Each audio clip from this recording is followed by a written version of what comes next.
Assalamualaikum. Unit number 3 Persian, Greeks and Romans from grade 6 history.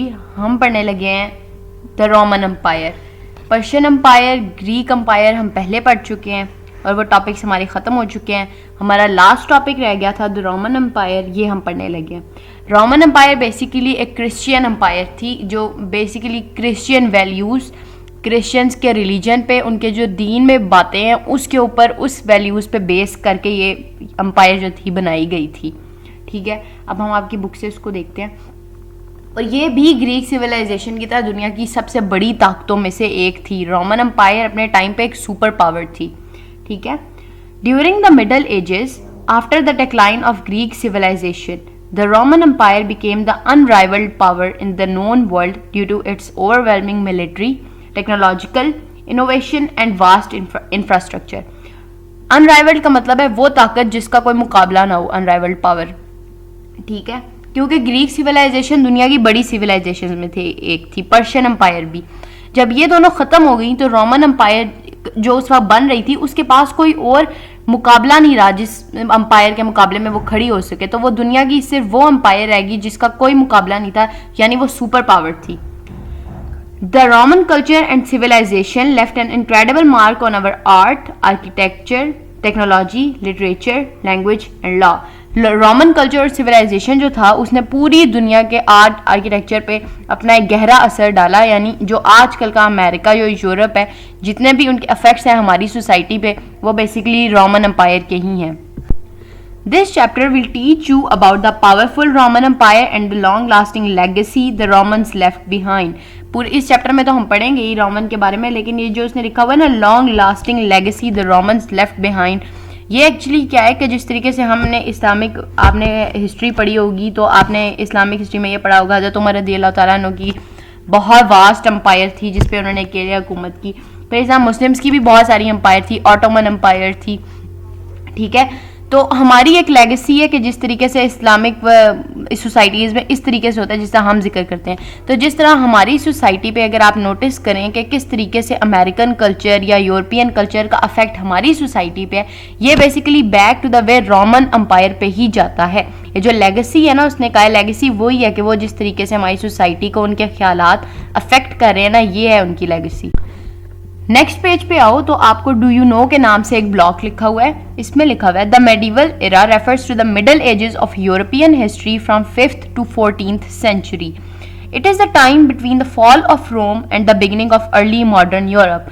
देखो, पुराने ज़माने की चीज़ें हर तरीके से डिफरेंट थी. अभी भी आप देखो, कभी आपने पुराने ज़माने की कोई सीरीज़ देखी हो, कोई ड्रामा देखा हो, कोई मूवी देखी हो, तो आपको उसमें पता चलेगा हर चीज़ जो आज के ज़माने में हम किसी न किसी तरीके से यूज़ करें, वो पुराने ज़माने में एग्जिस्ट करती थी, लेकिन वो अपने तरीके से एग्जिस्ट करती थी. अब हर चीज़ में इनोवेशन आ गई है, नई नई चीज़ें आ गई हैं.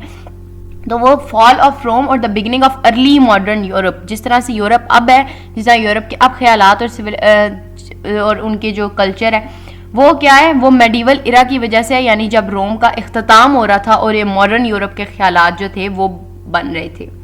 ठीक है, अगले नीचे टॉपिक पे आओ. The golden age of Rome, मतलब इस टॉपिक में गोल्डन एज ऑफ रोम का मतलब है कि आप इसमें पढ़ोगे कि रोम ने अपने ज़माने में क्या क्या बड़ी चीज़ें बनाई, क्या क्या उन्होंने तरक्कियाँ की, क्या क्या ऐसी चीज़ें बनाई जिसने पूरी दुनिया को अफेक्ट किया. The golden age of Rome is marked by Pax Romana which means the Roman peace. Roman peace, ये पैक्स रोमाना एक टर्म है जिसका मतलब है रोमन पीस. यानी उस ज़माने में रोमन्स जो थे उन्होंने जंगों से ध्यान हटाकर अपनी सोसाइटी की बेटरमेंट के लिए काम किया, अपने लोगों की बेटरमेंट के लिए काम किया. During this time period the economy, arts and architecture flourished. इस वक्त में क्या हुआ, उनकी मैशियत बढ़ी, उनके आर्ट्स और आर्किटेक्चर का जो हुनर था वो बढ़ा और फला फूला. The empire grew in power and size faster than any other power in the globe at that time. अभी हमने पढ़ा कि ये अनराइवल्ड पावर थी. उस वक्त कोई ऐसी बड़ी ताकत और नहीं रही थी दुनिया में जिसका मुकाबला रोमन एम्पायर को करना पड़े कि उनकी इकॉनमी उनसे स्ट्रांग हो, उनके पास इलाके ज़्यादा हों. तो उनके पास क्या था, उन्होंने जो तरक्की की वो बहुत स्पीडी तरक्की थी उनके पास. साइज़ भी उनके, क्योंकि किसी भी इलाके पे उस वक्त रोमन एम्पायर था, किसी और एम्पायर का होल्ड नहीं था, तो नए इलाके फतह करने उनके लिए बहुत आसान हो गए थे. There existed a standardized currency and a well-defined civil service structure. Standardised currency थी, पूरी एम्पायर में एक ही नोट या एक ही करेंसी यूज़ हो रही थी। ये मैंने एग्जांपल पहले भी आपको दी थी कि जैसे पुराने वक्तों में ये होता था कि अगर आप जैसे अभी पिंडी में हो ना और आप कोयटा चले गए हो, तो कोयटा जाओगे, वहाँ पे आप अगर उसको अपने नोट दोगे ना या अपने पैसे दोगे तो वो कहेगा ये पैसे यहाँ पे तो नहीं चलते, वहाँ पे कोई और करेंसी चल रही थी। पुराने वक्तों में ऐसा हुआ करता था। लेकिन रोमन एम्पायर ने ये काम किया कि उन्होंने पूरी एम्पायर के अंदर एक ही करेंसी चलाई, एक ही पैसा चलाया कि पूरी एम्पायर में आप कहीं भी चले जाओगे, पूरी रियासत में आपको एक ही पैसे मिलेंगे। और सिविल स्ट्रक्चर क्या था? सिविल सर्विस स्ट्रक्चर लोगों की भलाई के लिए उन्होंने ऑफिसर मुकर्रर किए हुए थे जो उनके प्रॉब्लम्स को सुनते थे, उनके मसाइल का हल निकाला करते थे।